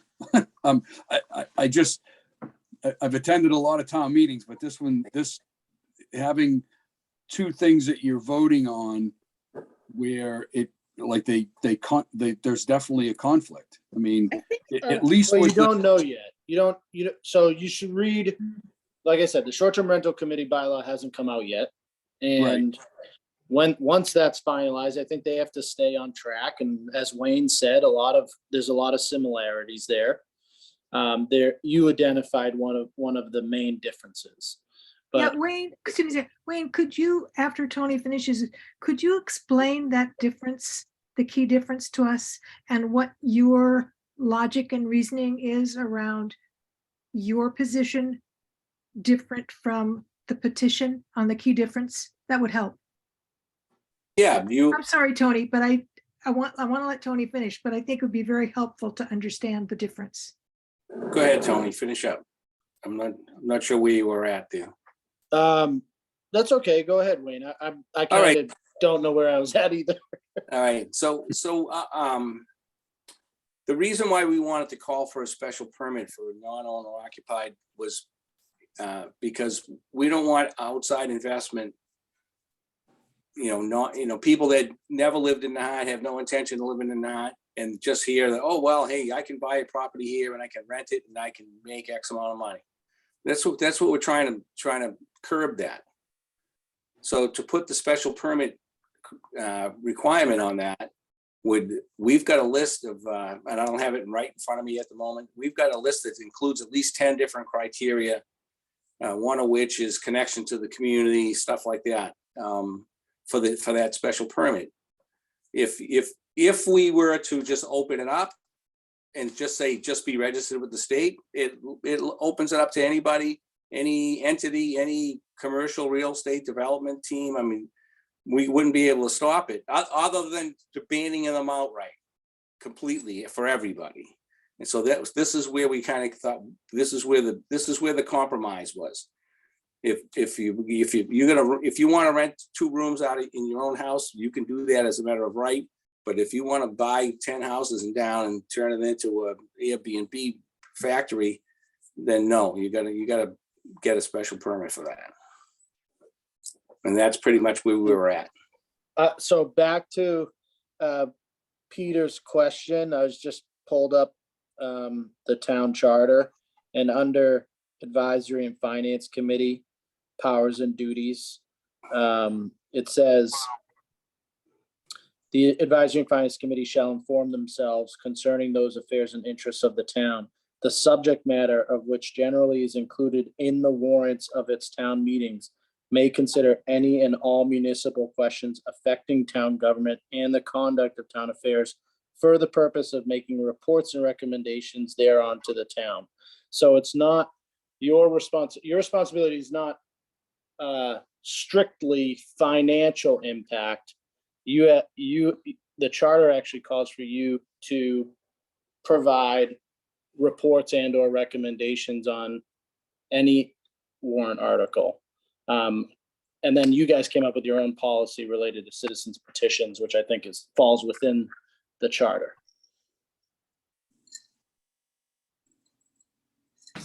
So you're going to have a article from short-term rental committee, which will likely have some sort of supporting statement from the committee. You're going to have a report or recommendation from the planning board associated to that article. And then you're going to have a recommendation from the finance committee related to that article. And then for the citizens petition, you'll have a planning board report and or recommendation, as well as and then it's up to you all if you want to add a finance committee recommendation.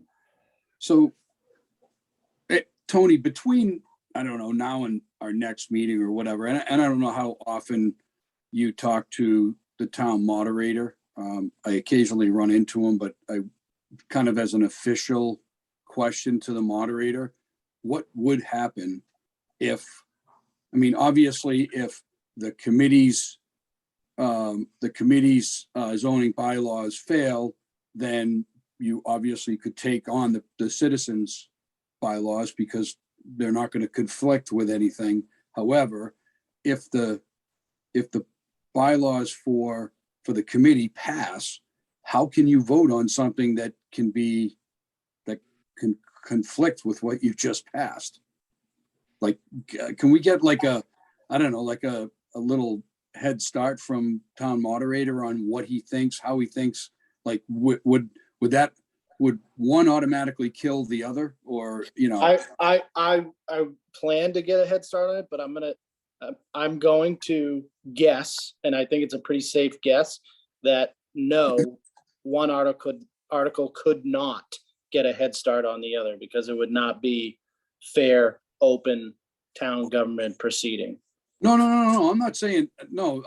When I say a head start, I meant a head start on, because I know this question, if it doesn't come up now, it's going to come up.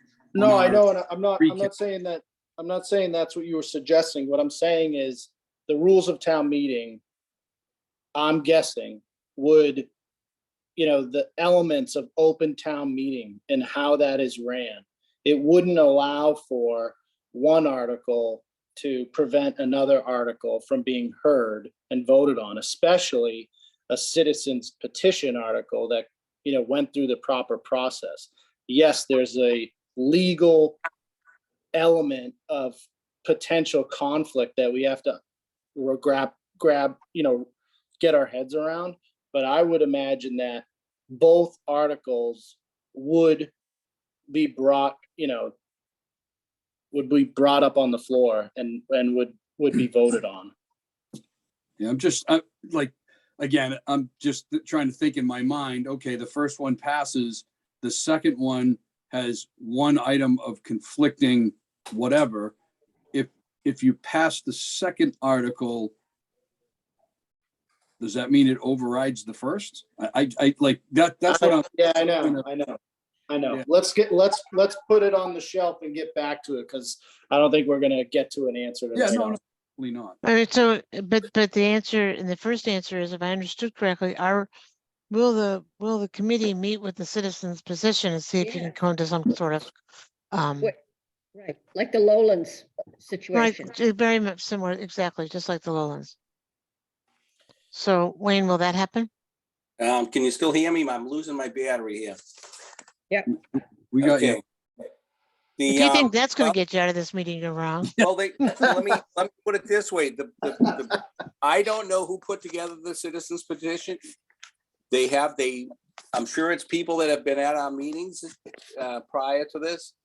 But they have not, certainly haven't asked us to sit down with them. And I'm not sure why they decided that they needed to put in a citizens petition. Other than to, circumvent the work of the committee. So. No, Did they- Wayne, I wouldn't go that way. So listen, I Well, think you need to start with a place of good intent, right? Everybody's don't got know. a different spot. No, just give me a second. So Go I ahead. know that Tony was able to broker a deal with the Lowlands. Tony, can you do that same kind of magic with this kind of discussion? Yeah, I'm certainly gonna try. My goal is for a smooth town meeting. So, Ours too. so I think that I would not put pressure on the short-term rental committee to, change their path based on elements of the citizens petition. I think they need to go through their process. They've been doing a great job, and they got to put together their recommended language. After that's completed, then I would try to bring the citizen petitioners and members of the short-term rental committee together to, see if there's a way to have a successful vote at town meeting. As Wayne said, there's not a ton of difference. There are differences in where they're headed and what the citizen petition said. And, if the requirement for a special permit is a deal breaker, then, you're not going to get there, and we'll have to try and figure it out. But hopefully there's a way to come together. And, the other element too is, the planning board is going to review both, right? So you want to have ideally, Joe Smith resident goes up to town meeting and hasn't been going to these committee meetings, and it's their first time hearing about it. They're going to rely heavily on, the recommendation of the finance committee, the recommendation of the planning board, things that are discussed at town meetings. So, in order to have, I think the worst case scenario is nothing passes, right? So we'll do our due diligence to try to ensure that it's, something gets done at town meeting. I think that the citizen petition shows that it's a group of people that want to see some regulation as well. So we're already starting off on the same path. There just seems to be a couple differences. I bet it can be resolved. So I guess we're at 112 minutes into this discussion. Does anybody have any more final questions or anything? I just would like to thank Wayne. Wayne, thank you so much. I know your battery may be running down, but we're very appreciative of the hard work that you're doing. Well, thank you very much. I can't take credit for it all. The committee's been doing a great job. And then we've had more than a lot of community input. We've been doing our meetings kind of hybrid up at the town hall, and we other than the last meeting, we've had a pretty well loaded up screen, like 24 people at a meeting. So there's been plenty of public input in both directions. We get a lot of input from current short-term rental operators, and we get a lot of input from their neighbors. So that's kind of like we've been through it all at this point. We've heard everybody's viewpoint, and we're trying to kind of cruise down the middle of the lane here. Well, we're appreciative. You're in a, there's a lot of issues, and it's something that's, I know, is being discussed a lot in town. So thank you very much for the way you're managing these. Yes. Thank you. Well, thank you, and very welcome. Thanks, All right. Wayne. Helps me understand the two petitions better. Yeah. Appreciate it. Thanks. That was Yeah, helpful. well, hopefully we can sit down and iron out whatever differences there are before town meeting. I mean, I certainly don't think it can't happen. Right. I just, again, I would have liked to have been, had it discussed at some point before it got kind of tossed in our lap. Yeah. Follow the process. Okay. It sounds like we're gonna have to, Finance Committee are going to have to revisit this at some point closer to town meeting. But let's, wait and see when all this gets finalized. All right, so if we go back to our agenda, we've got update from Tony, we've got review and approve minutes, and we've got public forum left. So Tony, I guess any updates are you and the selectmen still on target to get the budget finalized when? Wednesday, the what, 15th of February?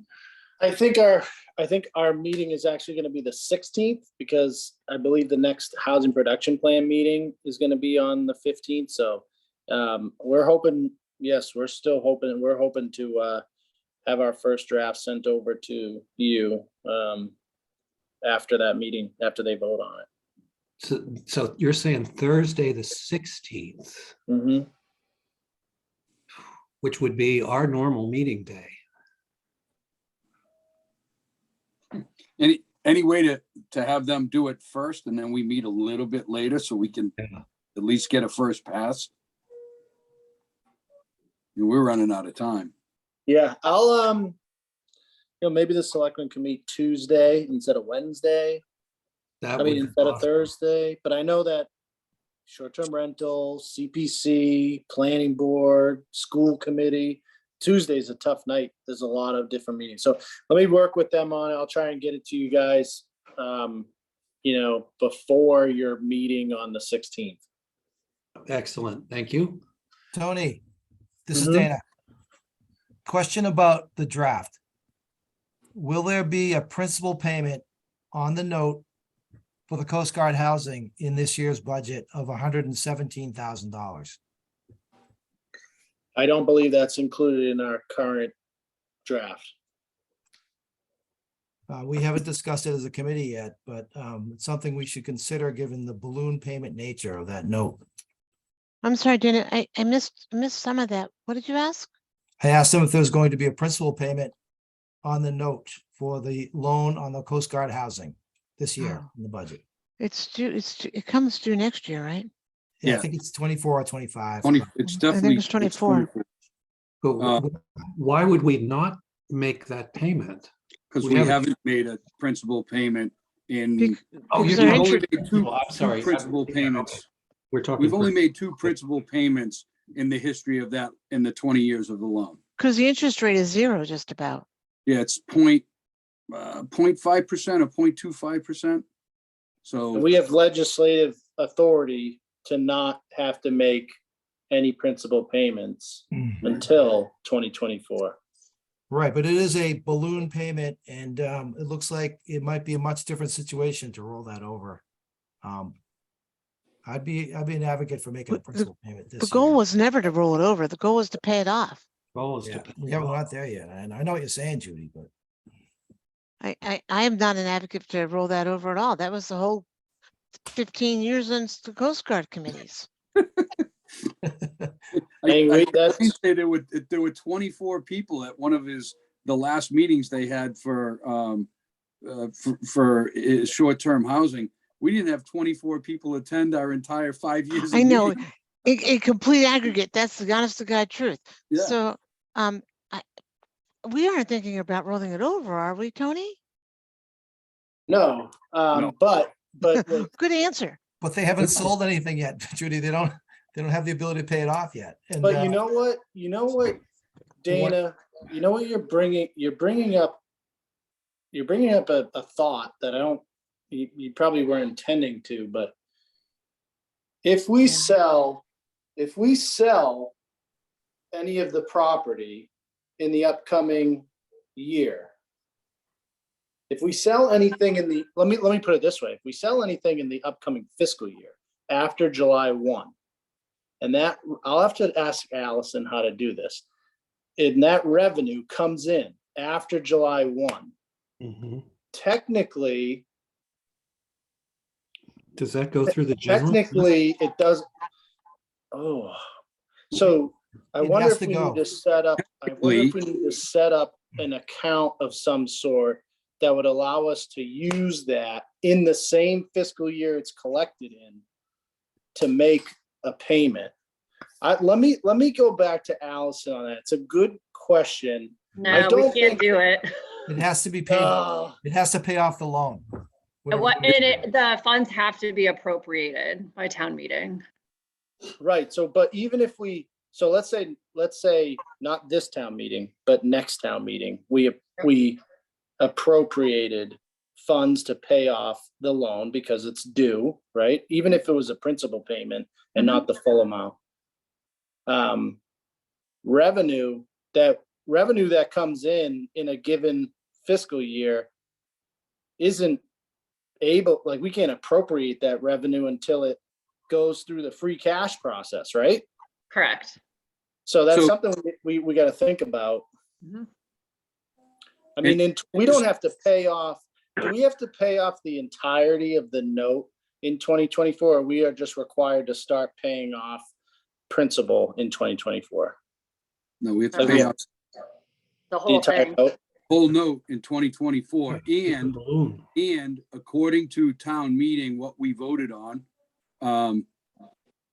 we're required to, the funds that come in from the sale of those houses is supposed to pay off the note before anything else is done with that money.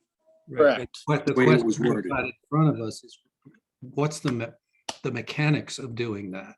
Right. I mean, Allison, if we created some sort of temporary revolving account and appropriated the payment of the loan out of that revolving account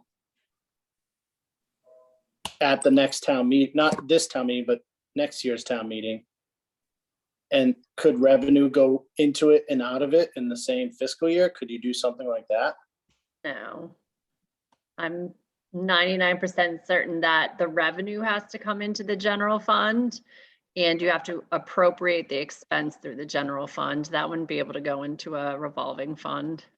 We couldn't set up a special purpose fund just for that. No. I can look into it further, but.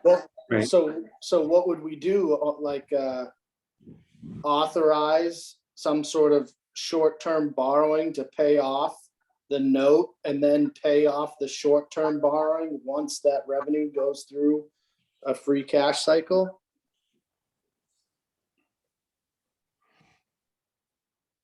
Question. This sounds, I have to wrap my head around it. I don't know. this sounds like a homework question. Thank you, Dana. It's a good question you brought up. Well, Here's Tony, the scary part. If we don't sell the property in this fiscal year, how do we appropriate money for next fiscal year to pay off the loan? We're going to need to appropriate the money to pay off the loan, whether we sell houses or not. Well, that's what I was just asking Allison. Would we go for authorization at town meeting for some sort of additional short-term borrowing, pay off the note with it, and then when that revenue goes through a free cash cycle, you pay off the short-term borrowing? Right, but then you're sitting there with short-term borrowing for a full year. Right. But you don't have to, or you don't want to anyway. We probably have to forego paying down some of our other short-term debt. Question on ARPA funds. Will we have any next year that we might be able to reallocate to pay the note off? Just, I mean, obviously, we're I gonna. don't think that qualifies. I mean, I don't know. I don't know. I'm asking the question, Dana, because, you know, we have to come up with something. It's not pandemic relief, but anyway, good question. Sorry. Neither is fixing the sewer system pandemic relief. Yeah, I mean, we were able to, essentially convert our ARPA funds for general government expenses, which is a legitimate. It was anybody that it was up to $10 million you could use for that purpose. So that's what we only Wow. got, 1.7 or something. Great, then we're about, 8 off. What the heck? So Well, Tony, that was just the cap, but I don't know, but Dana, I think Allison, do you have an answer for that? Like, could we use ARPA funds to pay down debt? I don't think. No, you can't use it I to don't pay think we down debt. can. So I think you're right anyways, Dana. But Tony, just to summarize, I know I kind of asked a loaded question there about paying principal on that loan, but I think it's important for us to have it in the budget this year. Some kind of principal payment.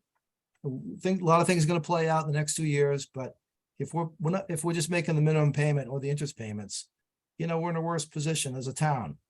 And so if we have our budget built, and it is the FinCom's budget with a principal payment, I'm hopeful that the committee will go along with that idea.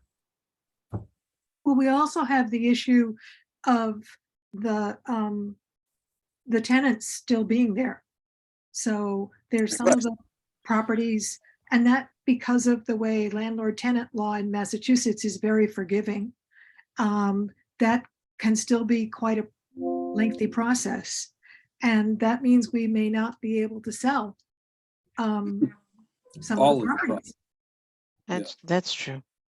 Well, we're moving forward, and the town meeting article actually recommended that we sell them off segmented anyways. So, starting to sell them is possible even as we go through this litigation process. But I'm hopeful that, we get through this litigation process much sooner than that anyways. Back to Dana's point, I think your point merits some sort of analysis.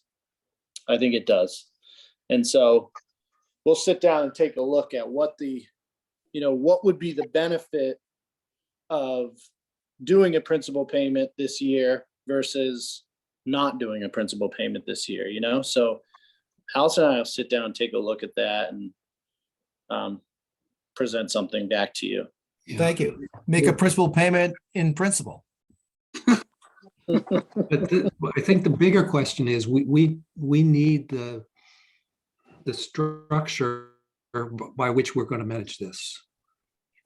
And the critical question is there something we need to do at this town meeting to facilitate that? Correct. So and then evaluate Dana's question in that light. So, Tony, you mentioned setting up a revolving account.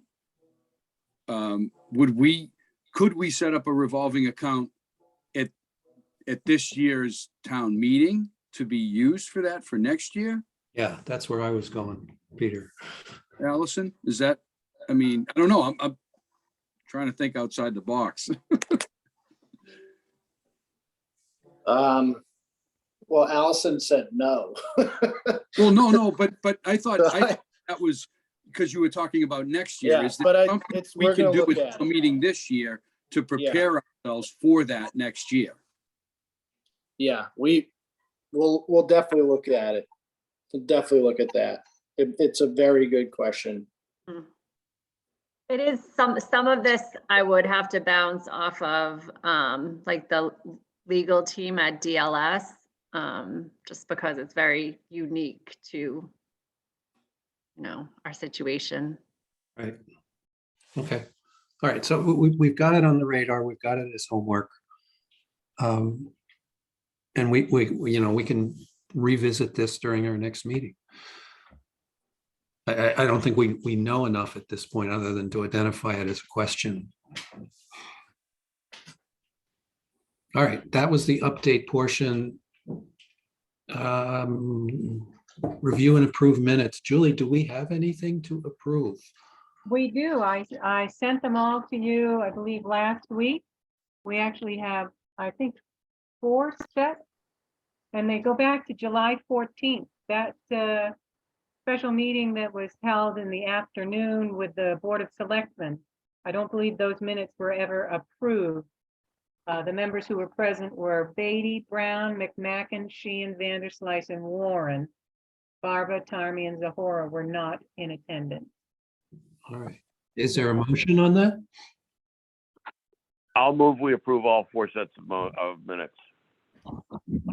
I'll second.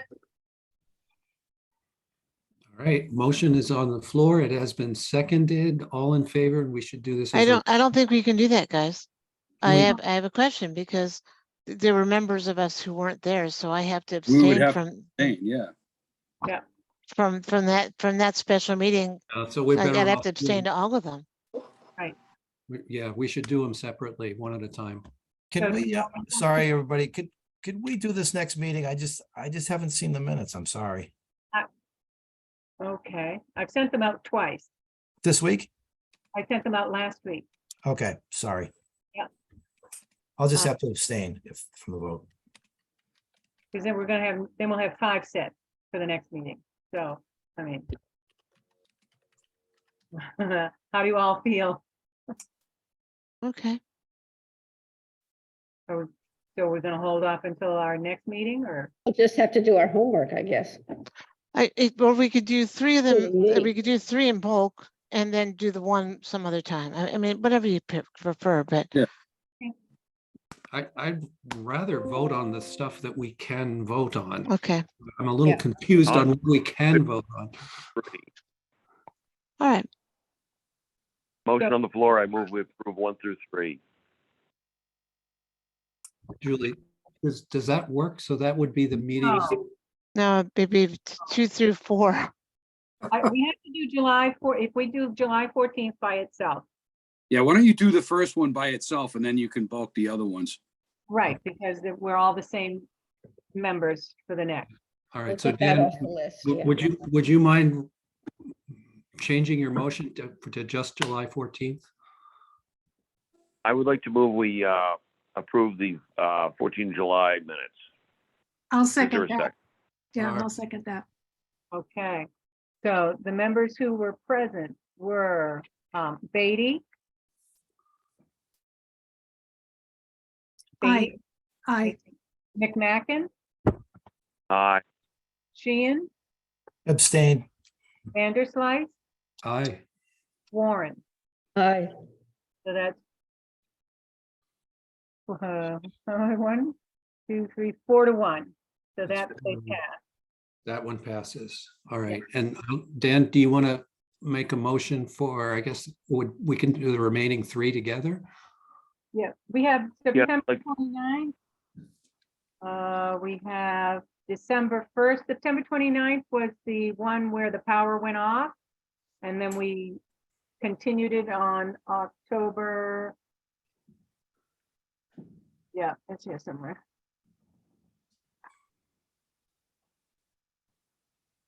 October 27th. But they're all in one meeting because it's all one meeting. We just had. Yeah. Because it was a continue, yeah. Right, and then we had Well, I'll move we December 1st. approve those. You sent those minutes out some time ago, as I recall. Yes. So And then I'm gonna move we approve those. last week. So that's a motion to Second. approve the continued meeting, Just the continued meeting?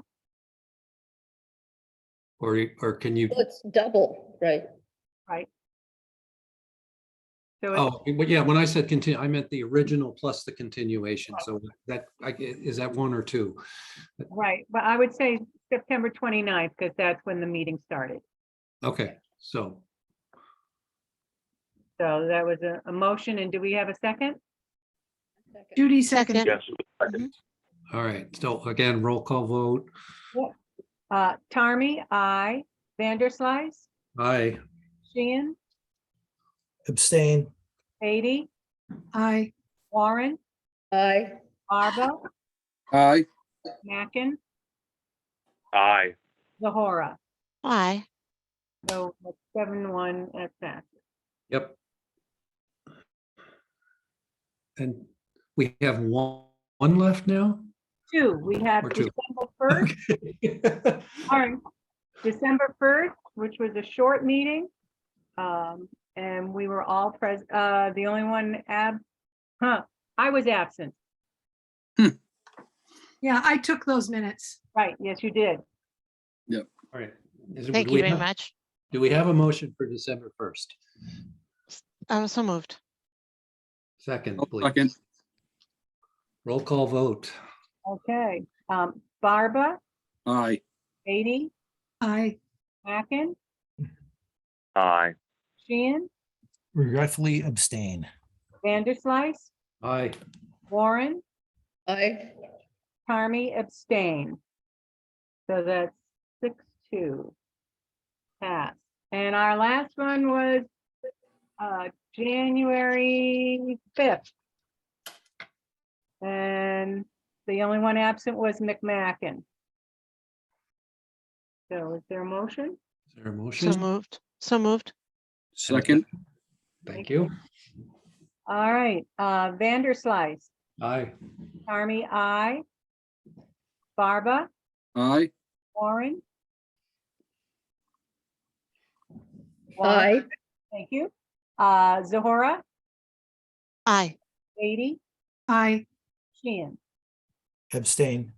Okay, so that is 6-1 pass. Thank you very much. Appreciate it. Excellent. You. I'll go to the clerk. Okay, then we are at public forum. Do any of the public members of the public that are still here, questions, comments? Bob, this is Jeff. Hi there and welcome. Thank you. Questions for Allison. If in 2024, when you do the budget, wouldn't you budget a $1.7 million to the debt exclusion if you were going to be paying down the debt on the Coast Guard housing? So it wouldn't be a 2.5 override, but it would make the budget in the debt exclusion.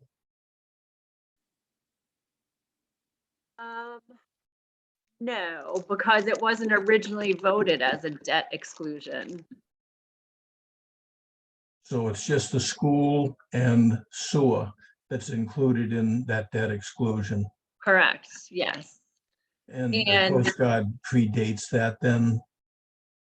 So I don't know all the history of the borrowing for the Coast Guard, but when it was originally voted, it was not voted as to borrow under a debt exclusion. It would have had to been voted that way by the town. Okay, Yeah, see, I still don't know anything. Oh, that was a That's- good question. that was a good question. Okay, that's all I got.